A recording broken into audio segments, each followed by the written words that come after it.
Saudara Presiden Joko Widodo merespons pernyataan Capres nomor urut 2 Prabowo Subianto yang menyebut ia dan Koalisi Indonesia Maju sebagai tim Jokowi. Jokowi meminta untuk menanyakan perihal itu kepada Prabowo. Paslon nomor urut 2 dan Koalisi Indonesia Maju disebut-sebut oleh Prabowo Subianto sebagai tim Jokowi. Presiden Joko Widodo pun enggan menanggapi dan menyerahkan kembali kepada hal-hal itu kepada koalisi partai dan juga kepada Prabowo Subianto. Prabowo sebelumnya menyatakan ia dan Koalisi Indonesia Maju merupakan tim Joko Widodo. Hal ini disampaikan di hadapan relawannya di acara kampanye akbar di JCC Senayan pada Jakarta pada beberapa waktu lalu.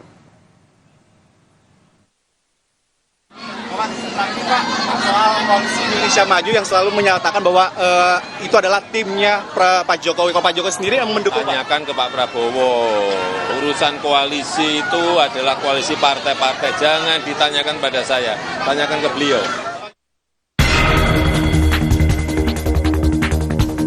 Ya, pertemuan politik sekali lagi kalau itu digunakan untuk konteks kebaikan bangsa, kemajuan bangsa, saya kira sesuatu yang harus didukung.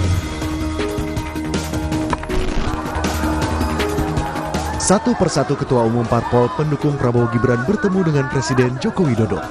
Pertemuan ini pun memunculkan spekulasi yang dianggap sikap politik Jokowi. Namun, Istana menepis anggapan tersebut. Koordinator Staf Khusus Presiden RI Ari Dwi Payana menepis anggapan pertemuan Presiden Joko Widodo dengan sejumlah ketua umum partai politik adalah bentuk keberpihakan terhadap paslon tertentu pada Pilpres 2024.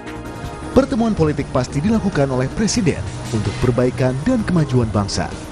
Selain bertemu para ketum parpol, Jokowi juga bertemu para tokoh bangsa dan ulama untuk bersilaturahim dan berkomunikasi. Itu kan partai yang berafiliasi dengan paslon capres tertentu. Ya, pertemuan-pertemuan politik kan pasti dilakukan, tidak hanya untuk konteks ketua umum partai ya. Kemarin beliau ketemu dengan Sri Sultan Hamengkubuwono X. Itu adalah juga salah tokoh bangsa. Beliau juga ketemu dengan para ulama, tokoh-tokoh bangsa yang juga beliau silaturahmi dan berkomunikasi. Jadi tidak hanya ketemu sama ketua umum partai politik yang tadi disebutkan sebagai bagian dari kontestasi politik. Pada awal tahun ini, Jokowi bertemu dengan Ketum DPP Gerindra yang juga Capres 02 Prabowo Subianto. Kemudian, Jokowi juga bertemu Ketum DPP Golkar Erlangga Hartarto dan juga Ketum DPP PAN Zulkifli Hasan. Dan yang terbaru, dalam kunjungannya di Yogyakarta minggu kemarin, Jokowi bertemu Ketua Umum DPP Partai Demokrat Agus Harimurti Yudhoyono. Pertemuannya dengan AHY itu melengkapi rangkaian pertemuannya dengan para ketum parpol pendukung Paslon 2 Prabowo Subianto dan anaknya Gibran Rakabuming Raka. Tim Liputan, Kompas TV. Saudara, meski Istana membantah pertemuan Joko Widodo dan para ketum parpol ini merupakan bentuk keberpihakan Joko Widodo kepada Prabowo, namun spekulasi ini tak bisa terelakkan. Kita ulas bersama dengan pengamat politik sekaligus dosen FISIP Universitas Hasanuddin,